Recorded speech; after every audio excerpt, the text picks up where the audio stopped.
So I recently restarted my Twitter account now that it's no longer being run by Big Brother. But I happened upon a little tweet by Forbes that basically talks about how Black Panther: Wakanda Forever utterly dominated Black Adam. And then I saw a comment beneath which said something to the effect of, paraphrasing here, "Congratulations, movie that's a sequel to like a huge hit from a couple years ago performs better than a lesser known superhero whose first movie just came out. Congratulations."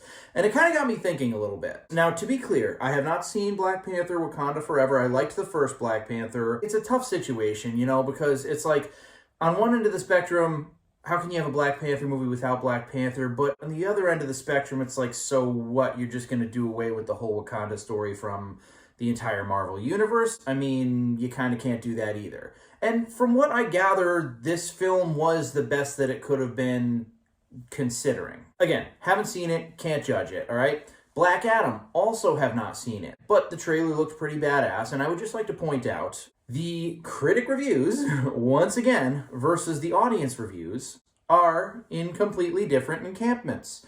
Critics did everything they could to murder this movie, and the audiences, actually, for the most part, really liked it. So it got me kind of thinking.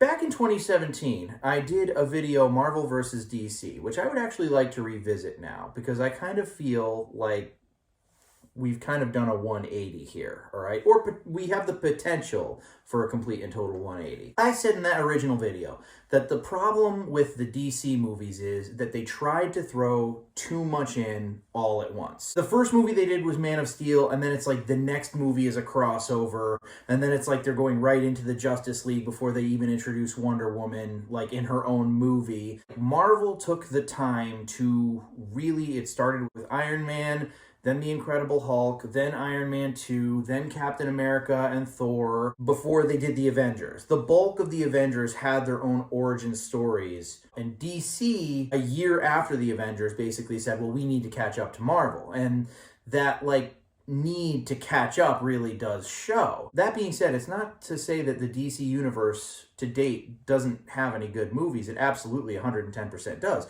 The first film that it made, The Man of Steel, that was one of the first videos I did on this channel. I actually really, really liked that movie. And I think that some of the critical reception to it being as dark as it was kind of stupid and unfounded.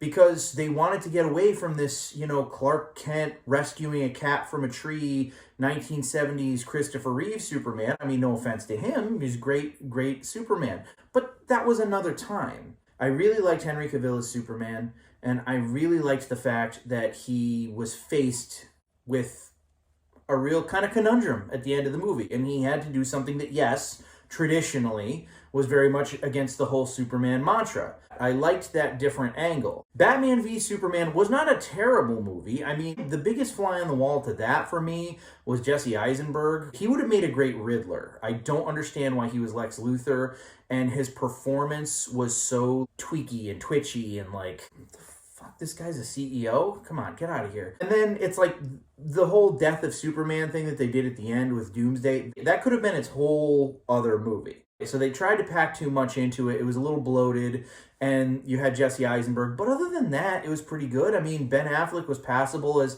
Batman. And then you did Suicide Squad, which was lame. You had Birds of Prey, which I actually own on digital, still have not watched, but I heard it's kind of like a feminazi, two-dimensional, grr, I hate woman, male character. Again, haven't seen it. I've been putting off seeing it for that reason. Wonder Woman, the first Wonder Woman, was a fantastic movie. Aquaman was really cool, and it was actually kind of fun. It was like an excursion. Chris Stuckman referred to it as like a Saturday morning cartoon. Some people didn't like it. They thought it was a little too cheesy, but the, Thundercats loving side of me said I get what they were doing. And you know what? I'm here for it. Now, there's some things that are a little iffy going forward in the future, for example, Aquaman 2.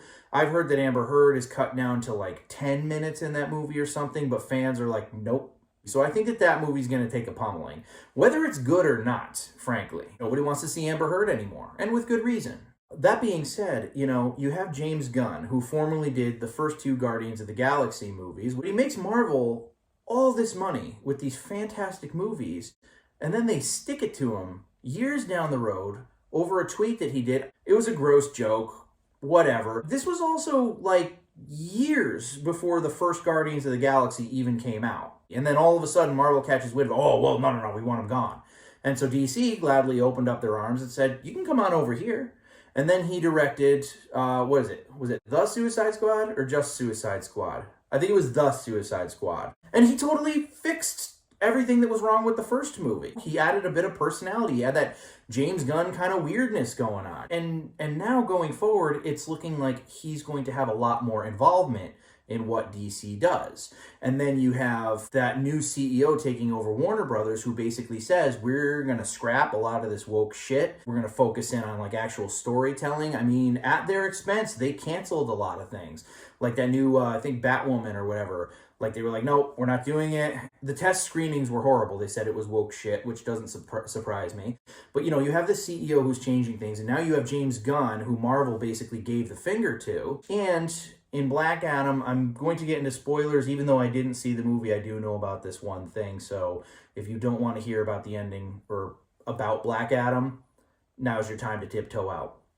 3, 2, 1. So basically, Henry Cavill comes back as Superman, and he's fed up with Netflix's woke shit with The Witcher. He quit.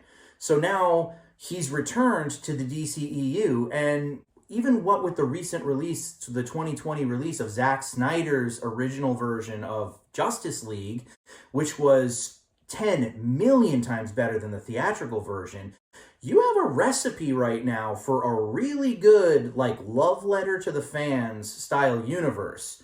Whereas in Marvel, you're kind of starting to... Now look, man, what Marvel did leading up to 2019 was amazing, okay? It had never been done quite the same way in film before. Not quite the same way, okay? They had a really good, really well thought out, well-planned story that started with just a simple superhero movie, Iron Man, and ended in the greatest gathering of superheroes ever to appear on screen, all fighting at once, and it worked almost immaculately from beginning to end. There were a couple weaker parts here or there, but nothing like horrible. And now that that's done, it's sort of like this phase 4. It doesn't even really feel like a phase. It just kind of feels like a couple hanger-oners, you know? And a lot of the stuff that they're doing, they are starting to kind of like veer into that like woke territory. A lot of people online call it the MCU because a lot of male characters are being replaced with female characters now.